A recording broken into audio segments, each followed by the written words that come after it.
Voici un deuxième exemple de la théorie de Babylone avec Marc et Martine. Marc et Martine sont dans la mi-trentaine. Ils travaillent tous les deux comme ambulanciers et chacun gagne respectivement 42 000 annuels bruts. Ils ont 3 enfants et reçoivent en allocation nette, de toutes sortes, environ 2 500 $ annuellement. Ils ont fait récemment l'acquisition d'une propriété de 250 000 $ et paient une hypothèque de 1 572,77 $ par mois. Ils possèdent une voiture en location qu'ils changent tous les 4 ans et une deuxième voiture en financement. En additionnant les revenus bruts familiaux, nous avons un revenu total de 86 500 $. En épargnant 10 %, soit 8 650 $ par année, avec un taux d'intérêt de 4,5 %, ils auront cumulé après 25 ans 416 955,87 $ en épargne. Prenons pour acquis que dans 25 ans, leur maison sera entièrement payée et aura une valeur approximative de 450 000 $.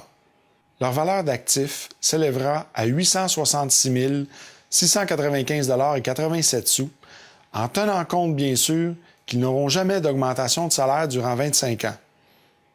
Il faut bien comprendre que si vous dépensez votre 10 % en paiement de crédit, ce montant faramineux ne sera pas dans vos poches, mais dans celle de votre banquier. La boutade qui dit que l'ignorance coûte cher s'applique très bien ici. Voici la description du tableau de la théorie de Babylone qui s'applique pour Marc et Martine. Alors, dans la première section, nous avons la description des revenus, où ce que l'on voit le salaire annuel brut de 42 000 de Marc et Martine, ainsi que les allocations. Veuillez noter que les allocations, c'est un montant net. Alors, nous allons quand même le calculer dans le montant brut total, qui donne 86 500. À titre indicatif seulement, vous retrouvez diverses formes de placement.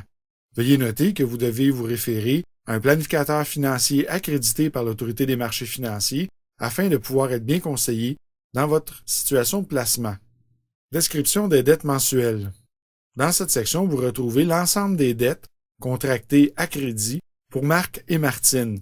Vous allez retrouver l'hypothèque, les paiements de voiture, les cartes de crédit, les marges de crédit, les prêts étudiants et tous les autres paiements à crédit, pour un total de 2 112,77 $, ce qui représente le 30 % alloué pour le paiement de dette. Description des services.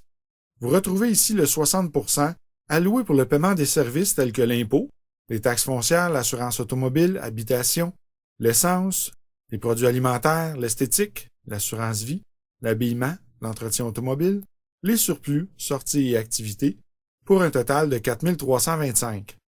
Dans le carré de droite au haut de l'écran, vous retrouvez le ratio d'endettement.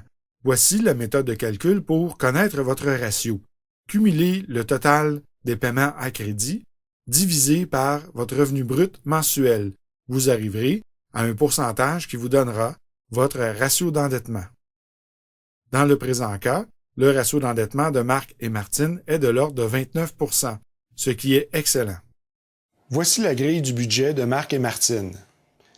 Imaginez que Marc et Martine ont fait à tous les 5 ans l'acquisition d'un immeuble locatif, duplex, triplex, quadruplex.